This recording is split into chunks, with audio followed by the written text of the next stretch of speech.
little bit of jostle. I've changed from the shoulder pressure into her forearm here. A little bit of forearm extensor work. Now we're making multiple points of contact. As I continue teaching, I start to talk about a primary position, and then we wind up doing primary, secondary, tertiary options in addition to that main core position. I'm going to grab here and create just a little bit of length. How's that? Yeah.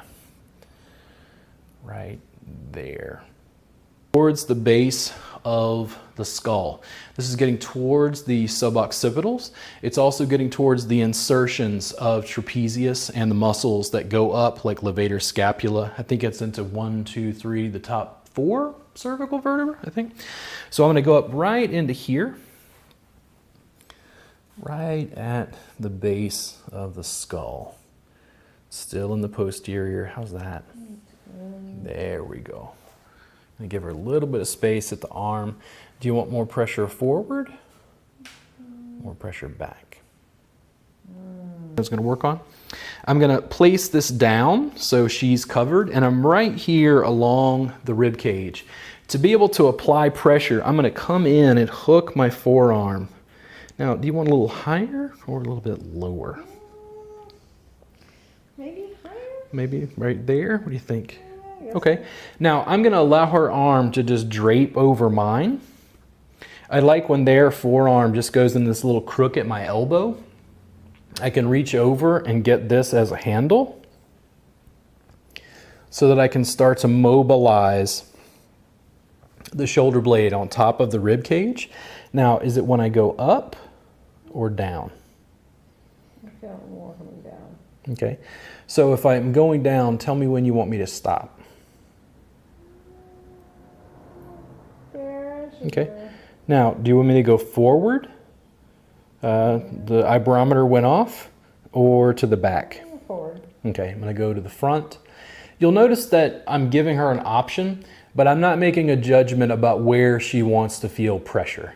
A lot of people are having problems with their shoulder blade being forward because serratus posterior is pulling the scapula forward. It's kind of a hidden muscle that even I have had problems with, but we don't get to it often because when the person is prone to supine, you have to go in from the side.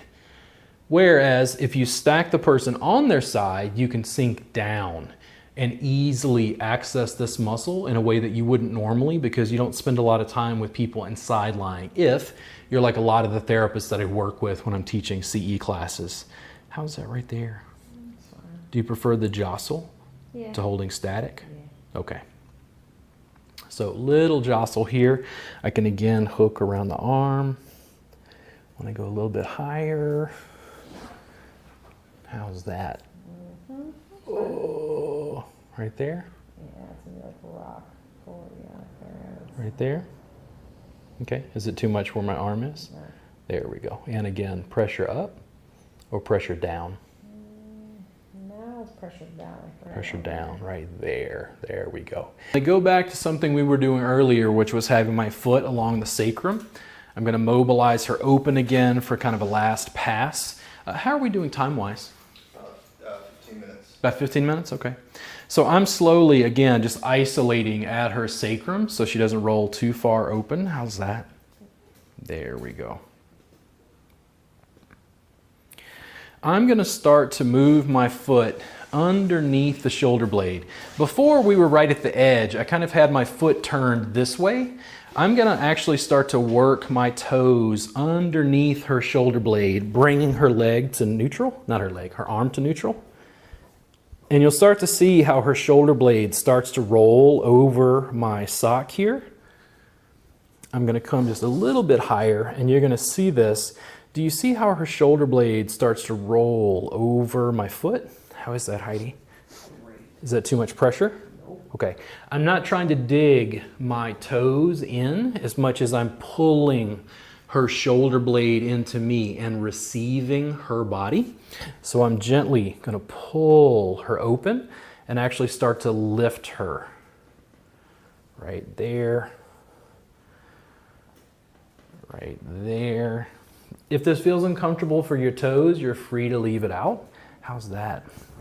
Now, if I hook right there, you can see that she's rolled over my foot there. I'm able to jostle her up and down. How's that pressure? Perfect. Right there, to the back. Yeah. Now I'm gonna mobilize my own head and neck here. A little bit of mobility.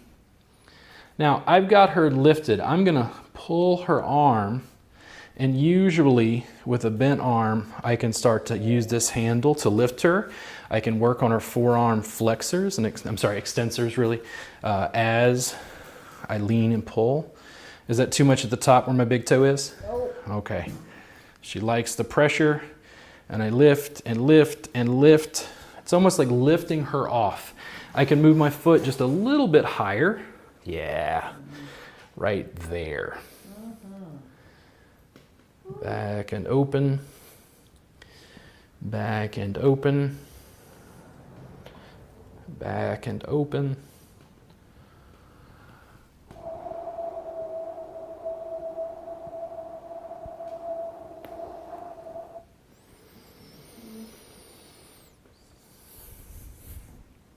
I'm gonna try to lift her shoulder blade and reach around into the thoracic paraspinals again with a little jostle. I can change the angle and go, how about that? Oh my. Oh my. What about that? Yep. Oh yeah. Right in there. Oh.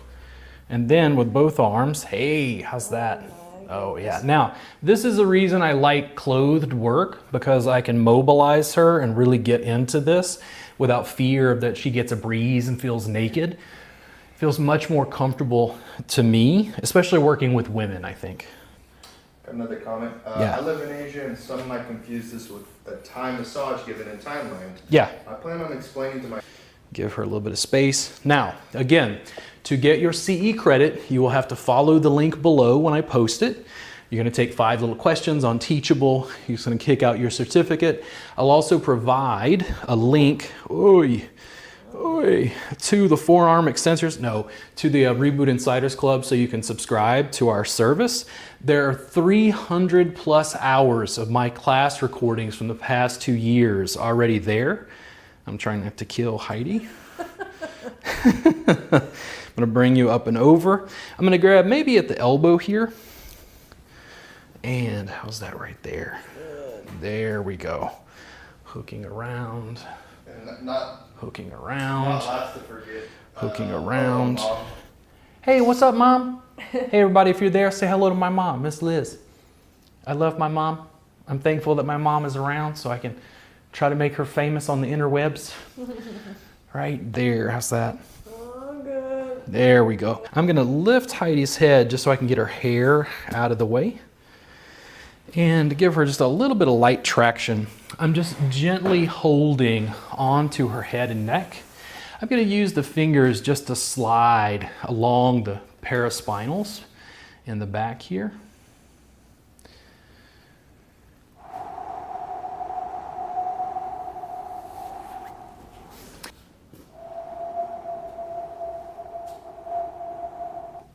Giving a little bit of length primarily to the left side of the thoracic paraspinals. It's all up through the neck there. Do you want a little more pressure, Heidi? Yeah, I take it. A little bit more, that way? Ooh. Right at your edge there? Yeah, that's good. There we go. Big in-breath for me. As you exhale, tuck your chin just a little bit. There you go. Right to her comfortable edge. I'm gonna lower her back down and go ahead and switch sides. I'm gonna hook the arm under right there. How's that? Really good. Okay, a little bit more, right? Mhm. Is that too much? Nope. Nope, right there. Mhm.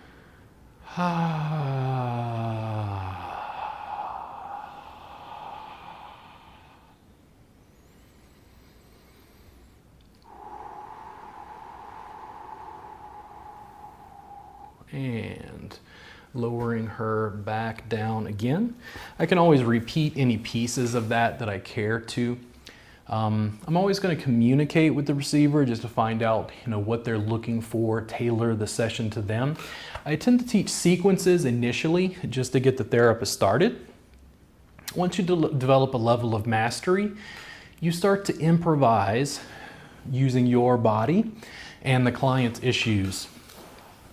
I'm going to go ahead and strip out the other side. Right in there. If I want, I can use the fingertips to kind of hook into the suboccipitals on both sides.